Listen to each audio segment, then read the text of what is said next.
আমাৰ কৰ্মচাৰীসকল অধ্যক্ষ মহোদয় অসমৰ প্ৰগতিত চৰকাৰী কৰ্মচাৰীসকলৰ উৎসৰ্গিত সেৱাৰ প্ৰতি স্বীকৃতি জনাই মই তেওঁলোকৰ কল্যাণৰ বাবে বিভিন্ন ব্যৱস্থাৰ কথা ঘোষণা কৰিবলৈ লৈছোঁ। আমাৰ চৰকাৰে 2005 চনৰ 1 ফেব্ৰুৱাৰী পূৰ্বে নিযুক্তি প্ৰক্ৰিয়া আৰম্ভ হোৱা নিয়মীয়া কৰ্মচাৰীসকলক পেঞ্চন পুঁজি নিয়ন্ত্ৰক আৰু উন্নয়ন কৰ্তৃপক্ষৰ চুক্তি অনুসৰি নতুন পেঞ্চন আঁচনিৰ তহবিলত জমা চৰকাৰে বৰঙণি অংশ উভতাই দিয়াৰ চৰ্তত পুৰণি পেঞ্চন আঁচনি OPS-ৰ সুবিধা প্ৰদানৰ কথা বিবেচনা কৰিব। এই ক্ষেত্ৰত আমি কেন্দ্ৰীয় চৰকাৰে নিৰ্ধাৰণ কৰা নীতি নিৰ্দেশনা অনুসৰণ কৰিম। মই লগতে ঘোষণা কৰিব বিচাৰিছোঁ যে নতুন পেঞ্চন আঁচনিয়ে সামৰি লোৱা ৰাজ্য চৰকাৰৰ কৰ্মচাৰীলৈ একত্ৰিত পেঞ্চন আঁচনি UPS-ৰ সুবিধাও আগবঢ়োৱা হ'ব। ইয়াৰ দ্বাৰা 2.8 লাখ কৰ্মচাৰী উপকৃত হ'ব যদিও নতুন পেঞ্চন আঁচনি অব্যাহত ৰাখিব বিচৰাসকলে ইয়াক অব্যাহত ৰাখিব পাৰিব। আয়ুষ্মান অসম মুখ্যমন্ত্ৰী লোকসেৱক আৰোগ্য যোজনাৰ অধীনত কেন্দ্ৰীয় চৰকাৰৰ স্বাস্থ্য আঁচনিৰ অধীনত ৰাজ্য চৰকাৰৰ চিকিৎসা মহাবিদ্যালয়, অসম কেঞ্চাৰ কেয়াৰ ফাউণ্ডেশ্যন, কেন্দ্ৰ আৰু বিবৰা কৰ্কট প্ৰতিষ্ঠানত চৰকাৰে নগদবিহীন চিকিৎসা সুবিধা প্ৰৱৰ্তন কৰিব। তদুপৰি ৰাজহুৱা খণ্ডৰ প্ৰতিষ্ঠানৰ নিয়মীয়া কৰ্মচাৰী, নিৰ্দিষ্ট বেতন লাভ কৰা মাষ্টাৰমেন আৰু ৱৰ্কছৰ্চ কৰ্মচাৰীসকল আৰু 60 বছৰ বয়সলৈ অনুসূচিত শিক্ষাভিত্তিক কৰ্মচাৰীসকলকো সংশ্লিষ্ট সমিতিয়ে যোগদান কৰা চৰ্ত অনুসৰি সামৰি লোৱা হ'ব। মহোদয়, আমাৰ চৰকাৰে আশা কৰ্মী, PM পোষণৰ ৰান্ধনী, অংগনবাড়ী কৰ্মী আৰু সহায়িকাসকলৰ পাৰিশ্ৰমিক আদি বৃদ্ধিৰ দাবী সম্পৰ্কে অৱগত হৈছে। জনস্বাস্থ্য আৰু সমাজ কল্যাণৰ ক্ষেত্ৰত তেওঁলোকে আগবঢ়োৱা মূল্যৱান অৰিহণাৰ প্ৰতি স্বীকৃতি প্ৰদান কৰি 2025 চনৰ 1 অক্টোবৰৰ পৰা তেওঁলোকৰ পাৰিশ্ৰমিক চৰকাৰী ভাত্তা সংশোধন কৰাৰ লগতে এককালীন সাহায্য প্ৰদানৰ বাবে আমি সিদ্ধান্ত গ্ৰহণ কৰিছোঁ। নিৰ্দিষ্ট বেতন লাভ কৰা মাষ্টাৰমেন আৰু ৱৰ্কছৰ্চ কৰ্মচাৰীসকলক চৰকাৰে যোগ্য ঘৰ ভৰা ভাত্তা 50% প্ৰদান কৰিব। প্ৰধানমন্ত্ৰী সূৰ্য ঘৰ মুঠ বিজুলী যোজনাৰ প্ৰতি উৎসাহিত কৰাৰ বাবে ৰাজ্য চৰকাৰে কৰ্মচাৰী প্ৰতি কিলোৱাটত 2000 টকাকে সৰ্বোচ্চ 3 কিলোৱাটত 6000 টকা পৰ্যন্ত ৰাজ সাহায্য প্ৰদান কৰা হ'ব। এই সুবিধা ঘৰৰ চালত সৌৰশক্তি চালিত বিদ্যুৎ আহৰণ ব্যৱস্থা সংস্থাপন কৰা 50,000 কৰ্মচাৰীক প্ৰথমে অহাসকলক প্ৰথম সেৱা ভিত্তিত উপকৃত কৰিব। মই এই পবিত্ৰ সদনক যাবলৈ পাই সুখী হৈছোঁ যে আপোন ঘৰ আঁচনিৰ অধীনত আমাৰ ৰাজ্যখনত 40,054 জন কৰ্মচাৰী আৰু আপোন বাহনৰ অধীনত 3,190 জন কৰ্মচাৰীয়ে সুদৰ হাৰ ৰেহাইৰ সুবিধা লাভ কৰি আছে। এই ইতিবাচক সঁহাৰিয়ে এই আঁচনিখন 2025-26 বিত্তীয় বৰ্ষটো অব্যাহত ৰাখিবলৈ আমাক উৎসাহিত কৰিব।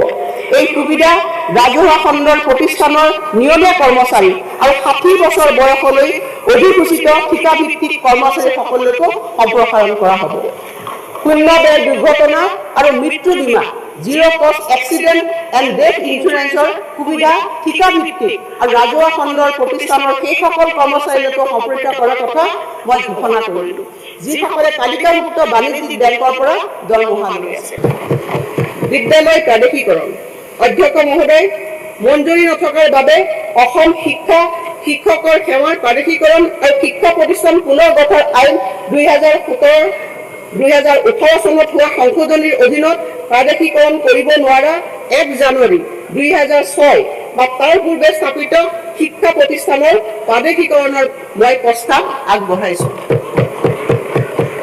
ইয়াৰ বাবে আপত্তিবিহীন প্ৰমাণপত্ৰ, অনুমতি, স্বীকৃতি, অন্তৰ্ভুক্তি, মঞ্জুৰি আৰু শিক্ষা অনুষ্ঠানখনৰ নামত 1 জানুৱাৰী 2006 বা তাৰ পূৰ্বে মাতি থকা বুলি উপযুক্ত কৰ্তৃপক্ষই দিয়া প্ৰমাণপত্ৰ গ্ৰহণ কৰাৰ বাবে মই প্ৰস্তাৱ দিলোঁ। প্ৰাদেশিকৰণ প্ৰক্ৰিয়াৰ সময়ত শিক্ষানুষ্ঠান বাছনিৰ বাবে শৈক্ষিকভাৱে পিছপৰা খণ্ড আৰু ষষ্ঠ অনুসূচীৰ জিলাসমূহত কিছু যোগ্যতাৰ মাপকাঠি শিথিল কৰা হ'ব আৰু ইয়াৰ বাবে আইন প্ৰণয়ন কৰিবলৈ শিক্ষা বিভাগে প্ৰয়োজনীয় পদক্ষেপ গ্ৰহণ কৰিব।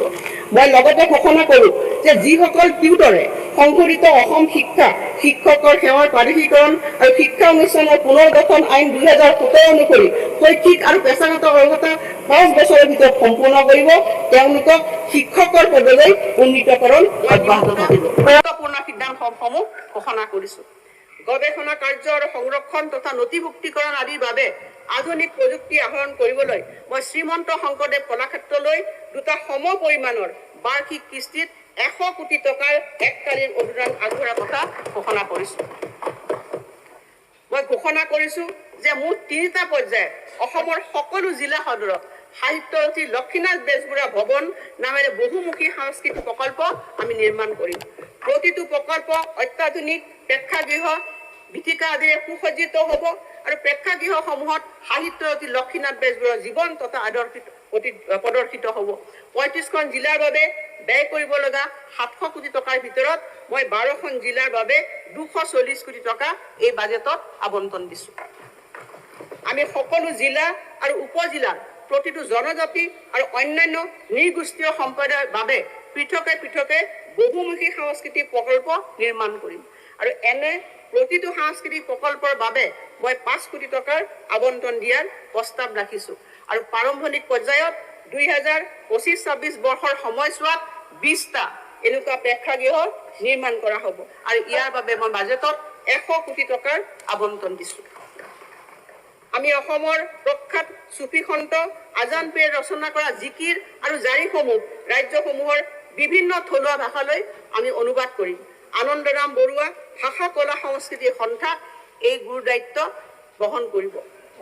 জ্যোতি চিত্ৰবন চলচ্চিত্ৰ চিত্ৰালয় সমাজ, ডক্টৰ ভূপেন হাজৰিকা আঞ্চলিক চৰকাৰী চলচ্চিত্ৰ আৰু দূৰদৰ্শন প্ৰতিষ্ঠান, শ্ৰীমন্ত শংকৰদেৱ কলাক্ষেত্ৰ আদিৰ দৰে সাংস্কৃতিক প্ৰতিষ্ঠানলৈ আমি পুঁজি আগবঢ়াই আহিছোঁ আৰু এই সহযোগিতা আমি ভৱিষ্যতলৈ অব্যাহত ৰাখিম।